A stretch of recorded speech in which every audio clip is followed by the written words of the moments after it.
Hello, and welcome back to the Cognitive Critters podcast. I'm your host, Dr. Mittens, PhD in Education. And I'm Professor Warbler, Avian University.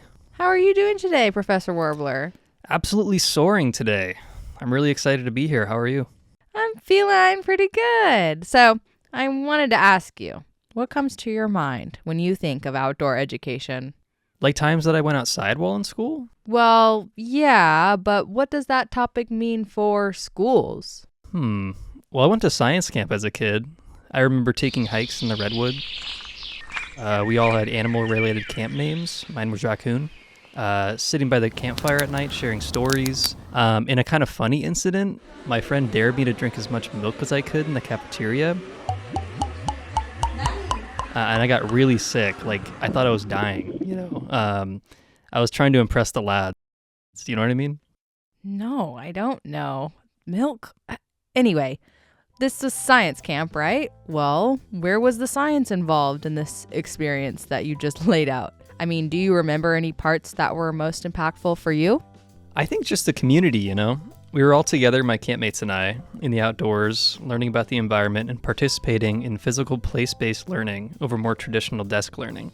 I think about the funny stories now more than ever, but it left such a lasting impact on me. Exactly. Community. Oftentimes, in traditional school contexts, we get caught up in the systems at play. Depending on where you go to school, who you go to school with, funding, these things all change the social dynamics of the school.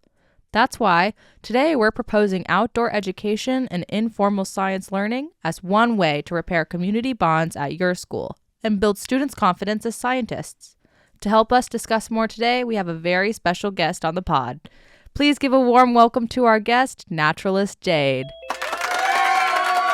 Hey everybody, I'm so happy to talk to you about outdoor ed today. Hi Jade, why don't you tell us a little more about yourself? Yeah, so my nature name is Jade, and I was a naturalist for 4 years. Wow, 4 years? That's a long time. Seems like you've done so much for the world of outdoor ed.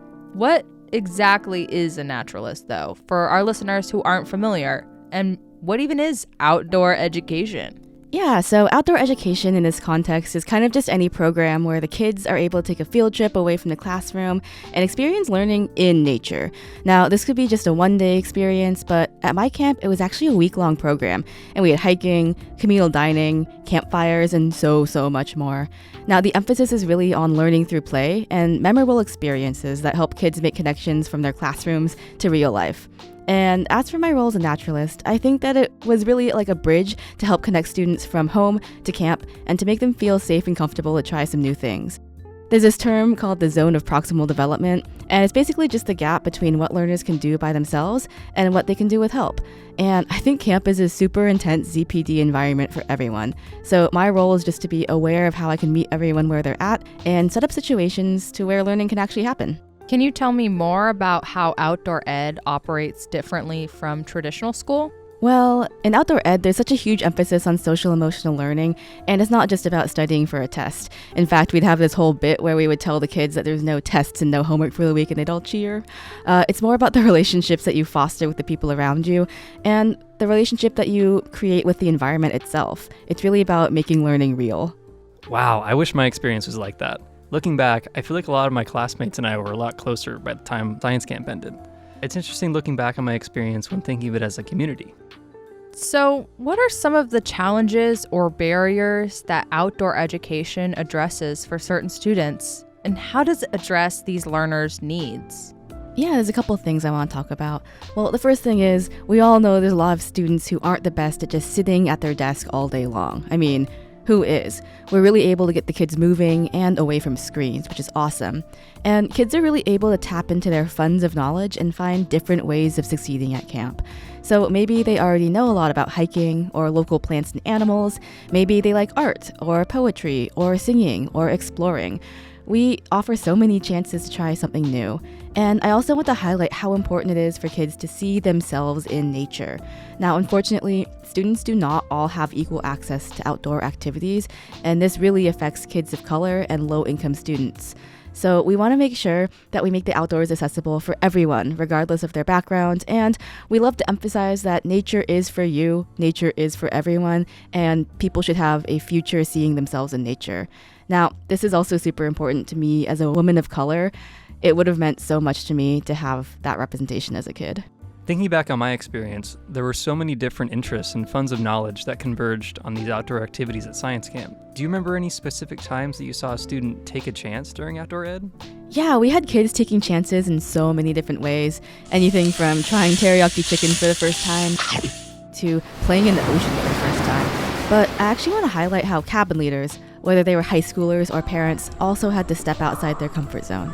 Now, for the high schoolers, this was often their first time in such a big leadership role, so stepping up to that responsibility takes a lot of courage.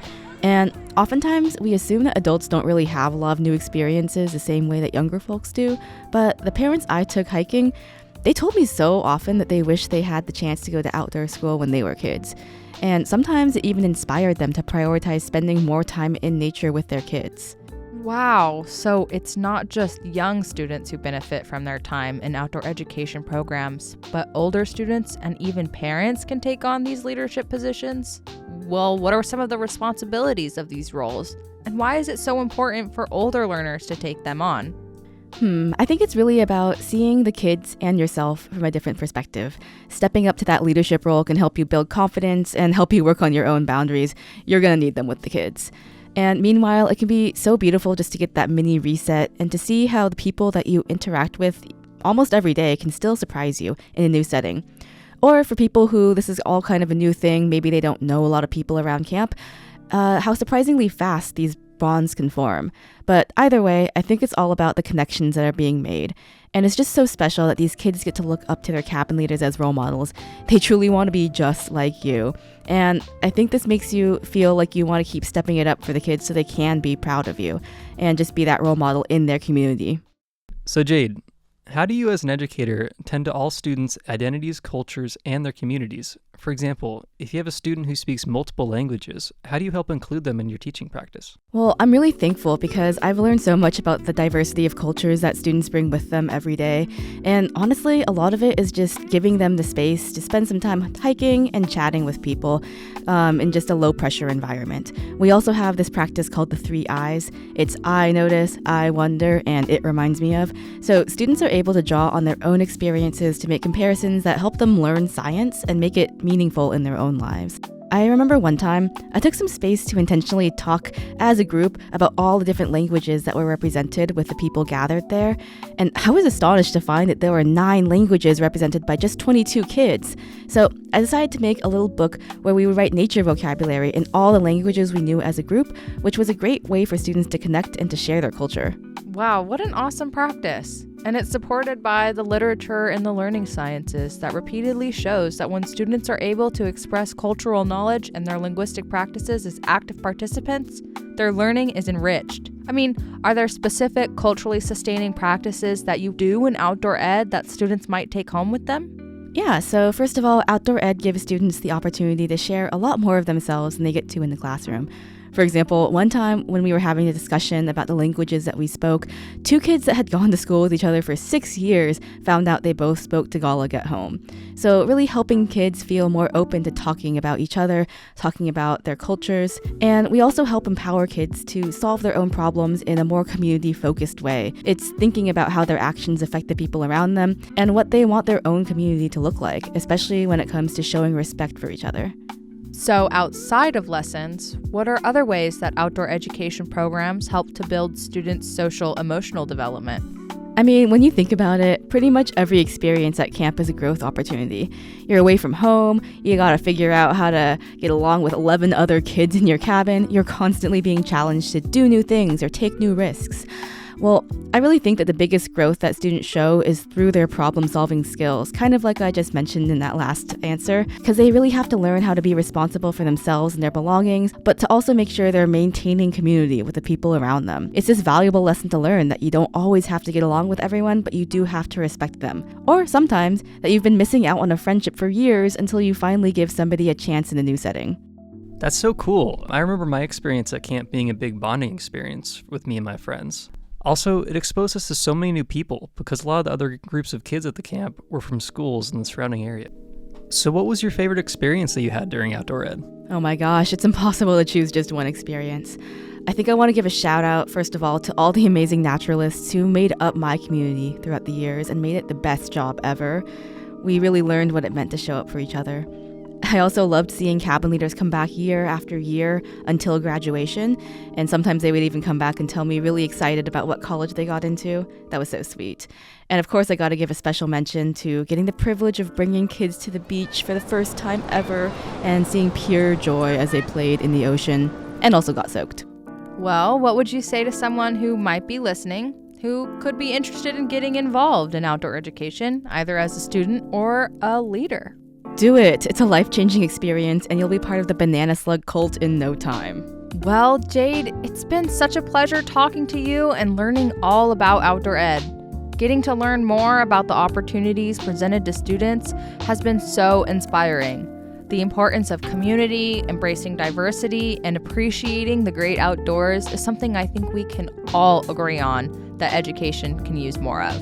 Yeah, seriously, thank you for stopping by and chatting with us about what you do. It sounds like students not only learn a lot of science, but are learning about being a good friend too. Thank you. I'm so glad I had the opportunity to talk more about outdoor ed to everybody here. Well, it looks like we're out of time on today's episode of Cognitive Critters. If you enjoyed this conversation, please consider checking out job postings and information on the website of the Association for Environmental and Outdoor Education. Take a look at what opportunities might be in your area. Catch you on the next episode of Cognitive Critters. I'm Dr. Mittens. And I'm Professor Warbler. Catch you out on the migratory path, friends. It's been real. It's so good. All right, here we go.